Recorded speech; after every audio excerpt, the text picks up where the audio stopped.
ఉమ్మడి గోదావరి జిల్లాలో అదో ప్రసిద్ధ క్రైస్తవ పుణ్యక్షేత్రం. రోజు వేలాది మంది భక్తులు అక్కడికి విచ్చేస్తూ ఉంటారు. వచ్చిన భక్తులు చెల్లించే మొక్కుబడులు కాని, చేసే పూజలు కాని అన్నీ కూడా హిందూ దేవాలయాలలో జరిగే ఆచార సాంప్రదాయాల్లానే ఉంటాయి. కులమతాలకు అతీతంగా ప్రసిద్ధ క్రైస్తవ పుణ్యక్షేత్రానికి దేశం నలుమూలల నుంచి భక్తులు తరలివస్తున్నారు. దినదినాభివృద్ధి చెందుతున్న ఆ క్రైస్తవ పుణ్యక్షేత్రం విశిష్టతలు, విశేషాలు ఏంటో చూద్దాం. ఉమ్మడి పశ్చిమ గోదావరి జిల్లాలోని గోపాలపురం నియోజకవర్గం, అంటే ప్రస్తుతం తూర్పు గోదావరి జిల్లాలో ఉంది ఈ నియోజకవర్గం. ఈ నియోజకవర్గంలో ఉన్నటువంటి గౌరీపట్నంలోని నిర్మలగిరి పుణ్యక్షేత్రం. అంటే నిర్మలగిరి పుణ్యక్షేత్రం ఇక్కడ ఒక చర్చ్ ఒకటి అయితే ఉంది. అయితే ఈ చర్చిని అందరూ కూడా ఇక్కడ దేవాలయం అని పిలుస్తారు.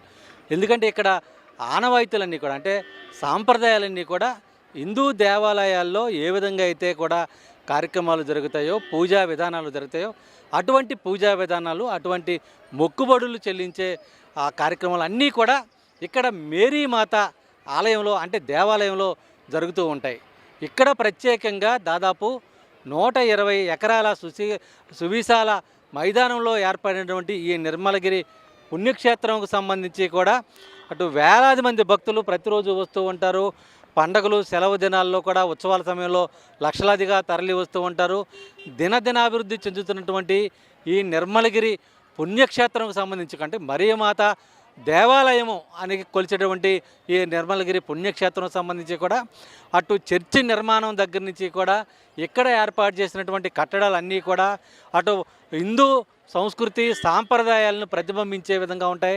మనం చూస్తున్నాం విజువల్స్లో చర్చ్ అయితే కూడా పెద్ద ఎత్తున నిర్మాణం జరిగింది. ఆ చర్చి ఎదురుగానే ధ్వజస్తంభం, అంటే హిందూ దేవాలయాలకి ఏ విధంగా అయితే కూడా ధ్వజస్తంభం ఏర్పాటు చేస్తారో అదేవిధంగా ఇక్కడ చర్చికి కూడా ధ్వజస్తంభాన్ని ఏర్పాటు చేయడం జరిగింది.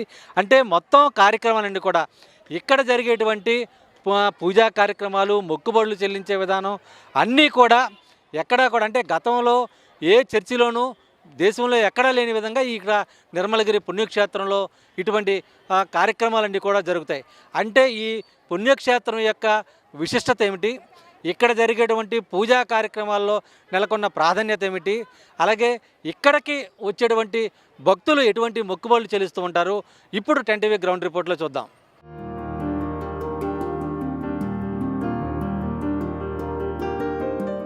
నిర్మలగిరి కొండపై కొలువుదీరిన మరియమాత భక్తుల పాలిట కొంగు బంగారంగా నిలుస్తోంది.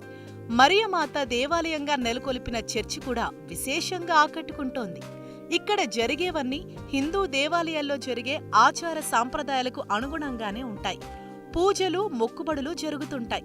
కొబ్బరికాయలు కొట్టడం, తలనీలాలు సమర్పించడం, ఇల్లు కట్టుకోవాలనుకునేవారు కొండపైన రాళ్లతో తమ కోరికలు తీర్చమని మరియమాతని వేడుకోవటం మనం ఇక్కడ చూడొచ్చు. అలాగే లడ్డూలను మరియమాత ప్రసాదంగా అందజేస్తారు. ప్రత్యేకంగా మరియమాత దీక్ష తీసుకుని మాల ధరిస్తారు. చీరలు కానుకలుగా సమర్పిస్తుంటారు. ఇక నిర్మలగిరి పుణ్యక్షేత్రంలో ఉన్నటువంటి మరియమాత అమ్మవారికి ప్రత్యేకంగా భక్తులు మాలాధారణ చేసి కూడా అమ్మవారికి మొక్కులు చెల్లించేందుకు వస్తున్నారు. ఈ దీక్షాపరులు కూడా దాదాపు 40 రోజుల పాటు ఆ మరియమాతకు సంబంధించి కూడా దీక్ష స్వీకరించి వాళ్ళు వస్తున్న సందర్భం అయితే కూడా ఉంది. వారికి సంబంధించి ఏ విధంగా ఉన్నారు, వీళ్ళు ఎక్కడి నుంచి వచ్చారు, దీక్ష ఎందుకు తీసుకున్నారు కూడా ఎక్కడి నుంచి వచ్చారు తమ్ముడు? మొత్తం ప్రత్యేకంగా ఈ మరియమాత మాలకు సంబంధించి ఎప్పటి నుంచి మీరు ఇలా తీసుకుంటున్నారు, ఎక్కడి నుంచి వచ్చారు? నేను దీక్ష అనేది గత 10 సంవత్సరాల నుంచి తీసుకుంటున్నానండి. నాకు ఎన్నో అద్భుతాలు జరిగాయి. ఆ అద్భుతాల ద్వారా నేను 10 సంవత్సరాల నుంచి కూడా నిర్మలగిరి పుణ్యక్షేత్రానికి నేను వస్తున్నాను. నాకు ఇక్కడ జరిగిన బహుమానాలు ఎన్నో జరిగాయి. నేను స్వస్థత పొందాను కాన్న రీతిలో నేను ఇక్కడ మరితల్లి కాడికి వచ్చి నేను పూజిస్తున్నాను. ప్రతి ఒక్క బిడ్డ, అన్నం దొరకని ప్రతి ఒక్క బిడ్డ కూడా అన్నదాన క్రమంలో భోజనాలు చేస్తున్నారు. ప్రతి ఒక్క బిడ్డకు అన్నం దొరుకుతుంది. లేనోళ్ళని ఉన్నోళ్ళని కాకుండా ప్రతి ఒక్కరికి అన్నం దొరికి ఎన్నో వసతులు ఉన్నాయి. మనం ప్రశాంతంగా ప్రార్థన చేసుకోవడానికి ప్రార్థనా స్థలాలు ఎన్నో ఉన్నాయి. సంతాన భాగ్యం కోసము ఎన్నో మామూలుగా స్టాచ్యూస్ ఉన్నాయి. సంతాన భాగ్యం కోసం అనేది, ఇల్లు కట్టుకోవడానికి అనేది, ఆరాధన మందసం అనేది, యేసు ప్రభు పుట్టిన ప్లేసులు అనేది ప్రతి ఒక్కటి మనకు వివరించి చెప్పారు. అక్కడ ప్రతి ఒక్కరు కూడా మా కోసం ప్రతి ఒక్కరు ప్రార్థన చేస్తాం. నిత్యము మా కుటుంబాల కొరకు ప్రార్థించమని ఎప్పుడు అడుగుతాము. వాళ్ళు మాకు ఎప్పుడు ప్రార్థన చేస్తూ ఉంటారు. మిగతా చర్చిలకు సంబంధించి, కొన్ని ప్రాంతాలకు సంబంధించి, కొన్ని చర్చిలకు సంబంధించి ఇక్కడికి మీకు ఏమనిపించింది, డిఫరెన్స్ ఏమనిపించింది, ఎలా ఉంది? పుణ్యక్షేత్రం కింద మేము భావించాము. ఈ యొక్క పుణ్యక్షేత్రంలో మాకు ఎన్నో గొప్ప అంటే అన్నీ ఒకటే, వేరే వేరే అన్నీ కాదు. మరీ తల్లి ఎక్కడున్నా మరీ తల్లే. కానీ ఏంటంటే ఇక్కడ జరిగిన మాకు అద్భుతాలు బట్టి మేము ఇక్కడికి వచ్చి మరీ తల్లిని మేము స్తుతిస్తున్నాము, ఆరాధిస్తున్నాము. ఇది మొత్తానికి అంటే ఇతర ప్రాంతాలకు సంబంధించి ఏదైతే దేవాలయాలకు సంబంధించి కానీ అలాగే కొన్ని మాలాధారాలు ఏవైతే ఉన్నాయో అలాగే మరియమాతకు సంబంధించి కూడా ప్రత్యేకంగా నిర్మలగిరి పుణ్యక్షేత్రంలో మాలాధారణ చేసి మొక్కులు చెల్లించుకున్న సందర్భం అయితే కూడా ఉంది. మొత్తానికి సంబంధించి ఇక్కడ సంబంధించి నిత్య పూజలకు సంబంధించి కానీ అలాగే ఇక్కడ జరిగేటటువంటి అన్నదాన కార్యక్రమం సంబంధించి కానీ అలాగే ఇక్కడ జరిగేటటువంటి అనేక రకాల అంటే హిందూ దేవాలయాలు ఏ విధంగా అయితే పూజా కార్యక్రమాలు నిర్వహిస్తారో అటువంటి పూజా కార్యక్రమాల్లో ఈ విధంగానే ఇక్కడ జరుగుతున్న సందర్భంలో భక్తుల సంఖ్య రోజు రోజుకి పెరుగుతుందని చెప్పుకోవచ్చు.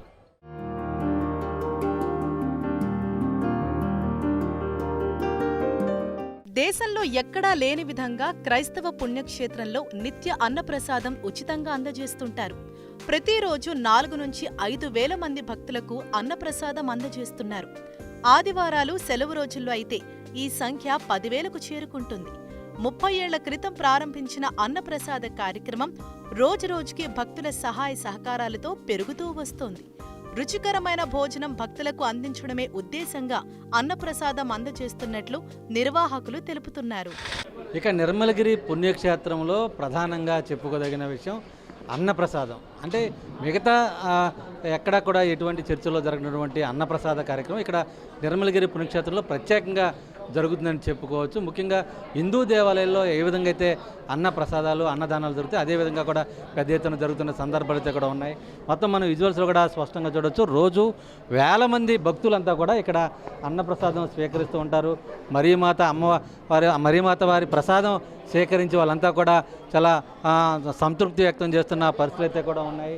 దీనికి సంబంధించి కూడా ఏ విధంగా ఏర్పాట్లు జరుగుతున్నాయి, ఏ విధంగా ఇటువంటి కార్యక్రమాలకు సంబంధించి ఏ విధంగా ఇక్కడ నిర్వహిస్తున్నారనేది కూడా మొత్తం నిర్వాహకులు అయితే ఉన్నారు. ఒకసారి వాళ్ళతో కూడా మాట్లాడదు. అండ్ మొత్తం చూస్తే దీనికి సంబంధించి కూడా అన్నదానానికి సంబంధించి రోజు ఎంతమంది వస్తూ ఉంటారు, ఎలాంటి ఇక్కడ ఏ విధంగా చేస్తూ ఉంటారు? డైలీ మనకి నార్మల్ డేస్లో ఇక్కడ 1,500 నుంచి 3,000, 4,000 మంది వస్తారు. ఓన్లీ సండేస్లో మాత్రమే అరౌండ్ 10,000 వరకు ఉంటారు. హాలిడేస్లో సండేస్లో ఈ టైంలో అరౌండ్ 10,000 ఉంటారు. డైలీ మనకు అన్నము, పప్పు, వెజిటేబుల్ కర్రీ, పచ్చడి, సాంబార్ ఇలా మొత్తం 5 ఐటమ్స్ ఇక్కడ వడ్డిస్తారు. టైమింగ్స్ వచ్చి 12:30 నుంచి 3 o'clock వరకు జరుగుతుంది. వచ్చిన ప్రతి ఒక్కరికి కూడా లేదనకుండా ఇక్కడ భోజనం చేసి వెళ్తారు, భోజనం వడ్డిస్తారు. అంటే ఎప్పటి నుంచి ఇది జరుగుతుంది, డైలీ ఎంతమందికి ఈ విధంగా చేస్తారు, ఎలా ఉంటుంది? మనకి లాస్ట్ 25 years నుంచి కూడా ఇక్కడ అన్నదానం నిర్వహిస్తున్నారు. అప్పట్లో మన బిషప్ గారు అయినటువంటి జాన్ ములుగాడ తండ్రి గారి ఆధ్వర్యంలో, దిరిసిన ఆరోన్ ఫాదర్ గారి ఆధ్వర్యంలో అన్నదానం జరిగేది. ప్రస్తుతం మన పీఠాధిపతులైనటువంటి జైరావ్ పొలిమేర తండ్రి గారి ఆధ్వర్యంలో పుణ్యక్షేత్రం డైరెక్టర్ జాన్ పీటర్ ఫాదర్ గారి నేతృత్వంలో ఇక్కడ అన్నదానం నిర్వహిస్తున్నారు. సండే కానీ ఫెస్టివల్స్ సమయంలో మొత్తం ఎంతమంది వస్తూ ఉంటారు, దీనికి సంబంధించి ఎలా మొత్తం ఏ విధంగా జరుగుతుంది? సండేస్ అరౌండ్ 10,000 ఉంటారు.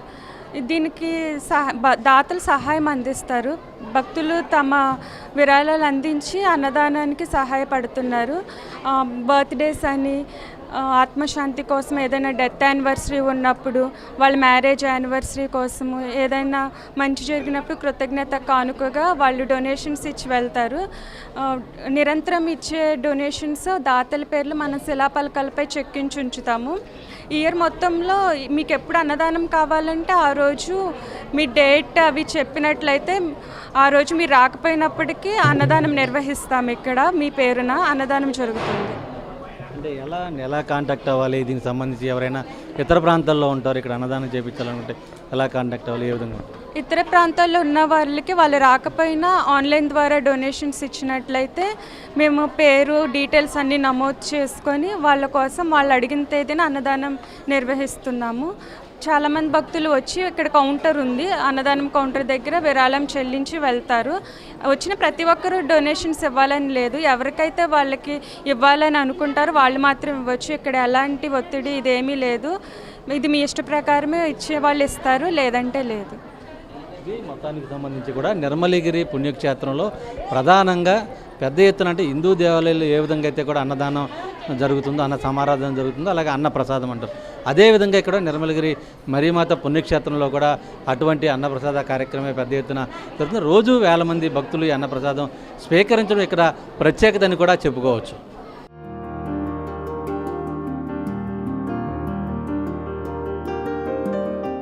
ఇక మరో విశేషం ఏంటంటే హిందూ దేవాలయాల్లో ధ్వజస్తంభం ఉంటుంది. కానీ ఇక్కడ నిర్మలగిరి కొండపై చర్చి ఎదుట కూడా ధ్వజస్తంభం ఉండటం గమనార్హం. అలాగే కొండకు వచ్చి ప్రార్థనలు చేసుకునే వారి కోసం ప్రత్యేకంగా గోపురం నిర్మాణంలో మందిరం నిర్మించారు.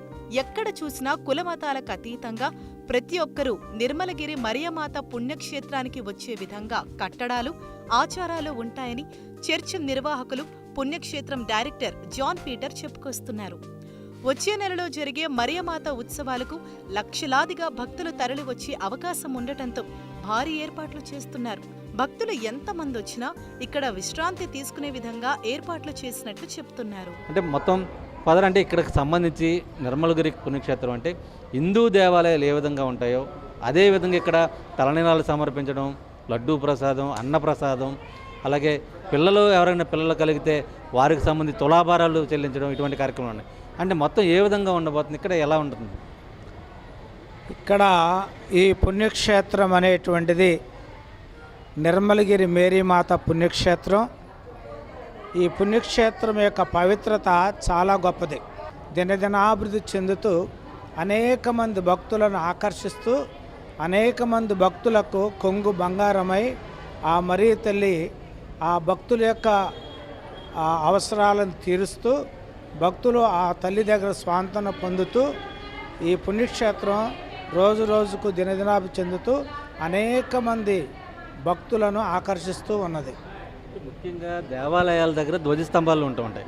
ఇక్కడ చర్చి దగ్గర కూడా ఎదురు ధ్వజస్తంభం ఏర్పాటు చేస్తున్న పరిస్థితులు అనుకుంటా. దాని విషయం ఇక్కడ ధ్వజస్తంభం అనేటువంటిది ఇక్కడ ఉంచారు. ఎందువల్లంటే యావే నా ధ్వజము, దేవుడే మన బలము, మన శక్తి. కాబట్టి ఆ యెహోవా మానవులు నమ్మినటువంటి భక్తులందరూ కూడా ఆయనే అభయమిస్తూ ధ్వజముగా ఉన్నాడు. కాబట్టి ఆ ధ్వజస్తంభాన్ని నిర్మించడం జరిగింది. అదేవిధముగా భారతీయ సాంప్రదాయంలో ఆ భగవంతుని యొక్క ఉనికికి గుర్తు ధ్వజస్తంభం. కాబట్టి ధ్వజస్తంభాన్ని ఇక్కడ ప్రతిష్ఠించడం జరిగింది. ముఖ్యంగా ఎక్కడెక్కడో చర్చిల్లో అన్నప్రసాదం అనేది ఉండదు సంబంధించి. ఇక్కడ ప్రత్యేకంగా ఉచితంగా ఎంతమంది వస్తే అంతమందికి ప్రతిరోజు కూడా అన్న సమాధానం జరుగుతున్న పరిస్థితులు ఏ విధంగా? ఇక్కడ వచ్చేటువంటి భక్తులందరూ కూడా అన్న సమారాధన జరుగుతుంది. ఎందువల్లంటే ఇదివరకే ఒక 10-15 సంవత్సరాల క్రితం, అంటే ఇది ప్రారంభమైనప్పుడు 1995-96 వరకు ఇక్కడ అన్న సమారాధన లేదు. అయితే నాడు ఉన్నటువంటి బిషప్ గారు జాన్ గారు వచ్చేటువంటి పేద ప్రజలు ఆకలితో ఏడుస్తారు, ఆకలితో ఉంటారు అని చెప్పి అన్న సమారాధన మనం కొత్తగా స్టార్ట్ చేయాలని చెప్పి ఆనాడు 30,000 రూపాయలతో ప్రారంభమైనటువంటి అన్నదాన సమారాధన ఈనాడు వచ్చేటువంటి భక్తులందరి యొక్క ఆకలి తీరుస్తూ ఉన్నది. ఎన్ని వేల మంది వచ్చినా అందరికి కూడా వాళ్ళు అన్నదానంలో భోజనం చేసి వాళ్ళకు తోచిన విధంగా వాళ్ళు విరాళాలు ఇచ్చి వెళుతూ ఉంటారు. ఆ విరాళాల ద్వారా అన్న సమారాధన జరుగుతుంది. ప్రత్యేకించి రోజు రోజుకి భక్తుల సంఖ్య పెరుగుతూ ఉంది. దీనికి సంబంధించి ఇక్కడ సౌకర్యాలు కానీ, అంటే ఆలయం మొత్తం పుణ్యక్షేత్రం ఎంత విస్తీర్ణంలో ఉంది, వాళ్ళకి ఎటువంటి ఏర్పాట్లు ఉంటున్నాయి? ఇక్కడ ఆలయ ప్రాంగణం అంతా కూడా 120 ఎకరాల్లో ఉంది. అయితే వచ్చినటువంటి భక్తులందరికీ కూడా వాళ్ళు సేద తీర్చుకోవడానికి చక్కనటువంటి హాల్స్ నిర్మించబడ్డాయి. ఇతర ప్రాంతాల నుండి వచ్చేటువంటి భక్తులు రాత్రికాల సమయంలో వచ్చినట్లయితే వాళ్ళు ఉండటానికి హాస్టల్ రూమ్స్ ఉన్నాయి. హాస్టల్ రూమ్లో వాళ్ళు స్టే చేయవచ్చు, నైట్ ఉండొచ్చు. ఆశ్రమంలో వాళ్ళు ప్రార్థన చేసుకోవాలంటే 2-3 రోజులు, వారం రోజులు ఉండొచ్చు. వాళ్ళకి ఫ్రీ మీల్స్ అనేటువంటిది ఉంటుంది. ప్రార్థన చేసుకున్న తర్వాత వాళ్ళు ఇంటికి వెళ్ళిపోవచ్చు.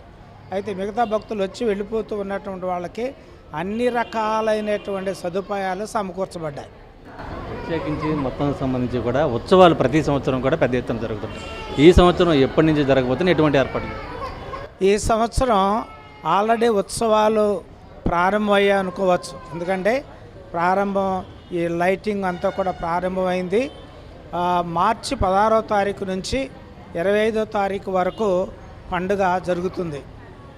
ఆ పండుగకు అనేక ప్రాంతాల నుంచి కులము, మతము, ప్రాంతము తేడా లేకుండా అన్ని రకాలైనటువంటి ప్రజలు వచ్చి మొక్కుబడులు తీర్చుకొని వాళ్ళు తలనీలా సమర్పించుకొని భారతీయ సాంప్రదాయం ప్రకారం వెళ్ళిపోతూ ఉంటారు.